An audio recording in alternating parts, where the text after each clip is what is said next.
malheureusement, lorsque des États se trouvent dans la typologie 3 de pouvoir développer une approche prospective et préventive, ces États ne le font pas. Ils sont dans le déni pour deux raisons. Un déni pour des raisons politiques internes, en disant non, nous ne sommes pas concernés. C'était le discours du Sénégal il y a 10 ans, ou il y a quelques années.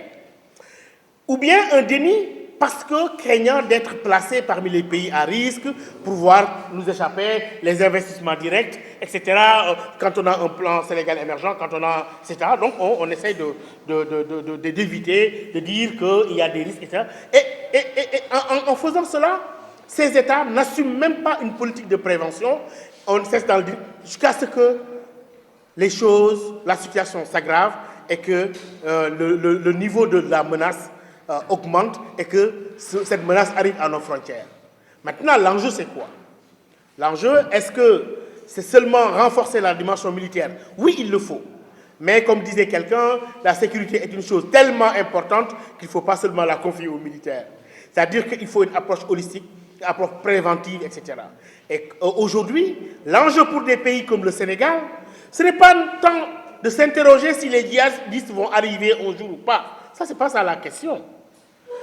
C'est de savoir est-ce qu'on a pris toutes les dispositions pour que lorsque ces groupes arrivent, qu'ils ne trouvent pas de couveuse locale dans les zones frontalières. Et pour qu'il n'y ait pas de couveuse locale, il faut développer le fort sentiment d'appartenance à l'entité nationale, par des infrastructures, par l'école, par l'éducation, par la santé, et par une présence de l'État. Et cette présence de l'État dans tous ses aspects, parce que très souvent on parle de l'absence de l'État, mais je demande, mais quel est l'État qui est absent?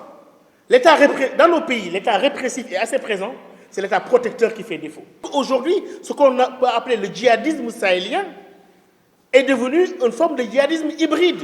Et je remercie Margot d'avoir dit qu'on n'est pas dans le même modèle qu'en Afghanistan. Aujourd'hui, on a du mal dans le Sahel à faire la part entre ce qui relève d'une forme de djihadisme idéologique, dans le sens d'Al-Qaïda, etc., et ce qui relève des conflits intercommunautaires.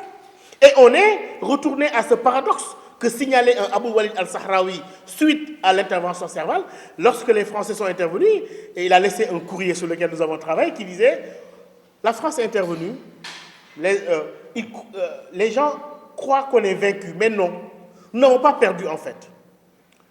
Maintenant, nous n'avons plus besoin de faire de la coordination logistique, etc.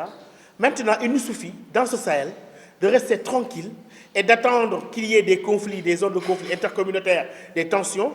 Et chaque fois qu'il y en a, on va lui amener l'habillage islamique, l'habillage religieux. Nous allons procéder à la manipulation des symboles religieux pour des motifs politiques.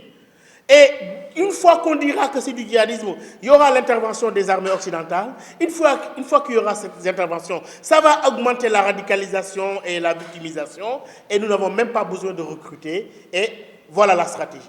Et on est arrivé dans cette stratégie-là.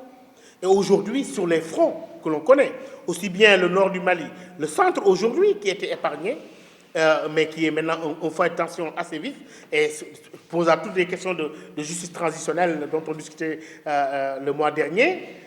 Et on a aujourd'hui ces zones-là au Burkina Faso.